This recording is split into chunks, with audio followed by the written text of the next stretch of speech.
What if I told you that fasting, that health trend everyone's talking about, could actually be doing more harm than good, while it's become a go-to health hack? There are 5 major pitfalls that could be wrecking your progress and even damaging your body. Stick around, because I am about to break down exactly what they are and how to avoid them so you can get all the benefits of fasting without losing muscle, energy, or your sanity. We've all heard the promises, right? Fasting is supposed to help you shed fat, boost mental clarity, and even detoxify your body. It sounds so simple. Just stop eating, and your body magically turns into a fat-burning machine. But here's the raw truth.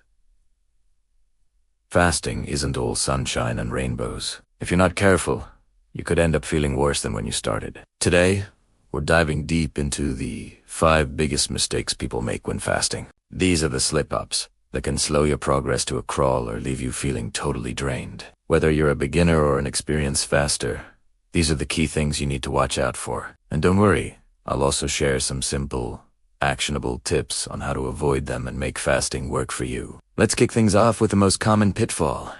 Fasting too much or too often. This is a trap so many people fall into, especially when they first start. You hear about these intense 30-day fasts or extreme detoxes and think, hey, maybe I should try that. But hold on, because not all fasts are created equal, and more isn't always better. Consider the tragic story of Claire and Dora Williamson back in the 1910s. These 2 sisters were convinced by a fasting expert named Linda Hazard that prolonged fasting would cure all their ailments. They ended up fasting for a staggering 82 days.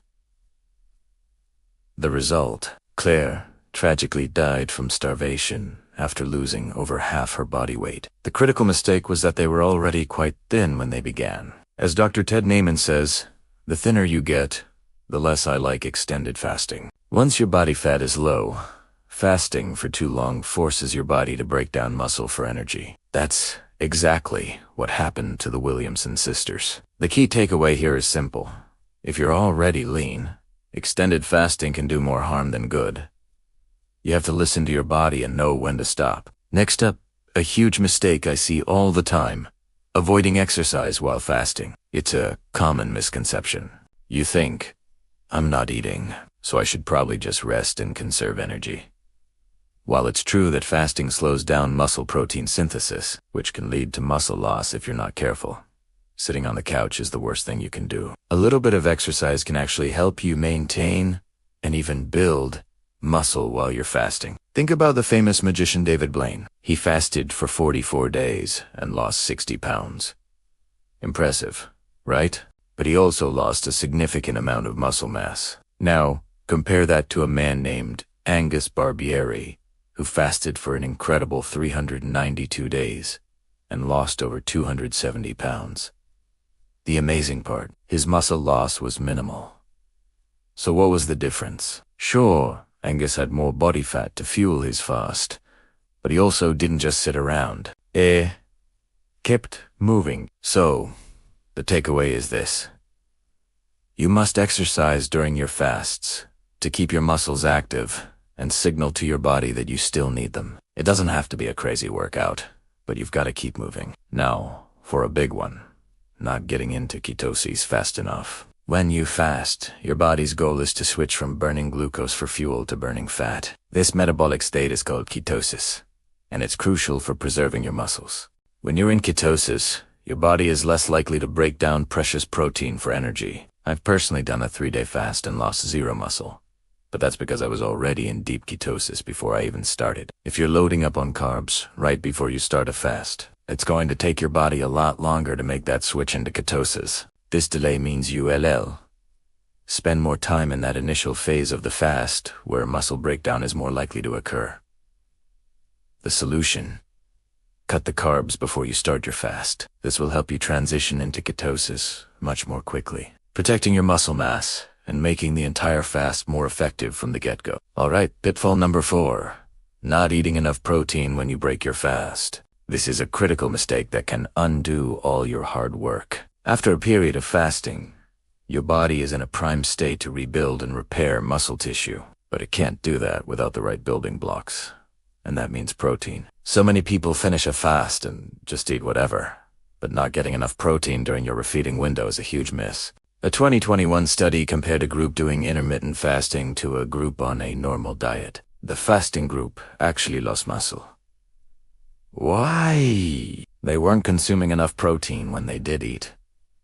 The key is to be strategic. When you break your fast, you need to fuel your body with a sufficient amount of high-quality protein to stimulate muscle regeneration. Without it, you simply won't build back the muscle as effectively. So remember, when it's time to eat, make protein your priority. Finally, the fifth and final pitfall: not replacing your electrolytes. When you fast, you're not just losing water and fat. Your body is also flushing out essential minerals like sodium, potassium, and magnesium. If you don't actively replace these electrolytes, you're going to feel it. We're talking about feeling drained, dizzy, getting headaches, or even fainting. Many people make the mistake of just drinking plain water, thinking that's enough to stay hydrated. But when you're fasting for any extended period, water alone isn't going to cut it. When I was fasting, I made sure to drink an electrolyte mix like Element. It helped me keep my energy levels up and significantly reduced cravings. The takeaway is crystal clear.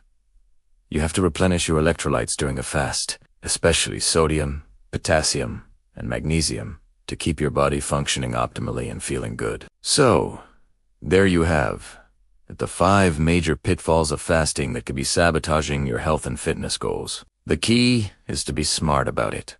Don't overdo it. Keep your body moving. Get into ketosis quickly.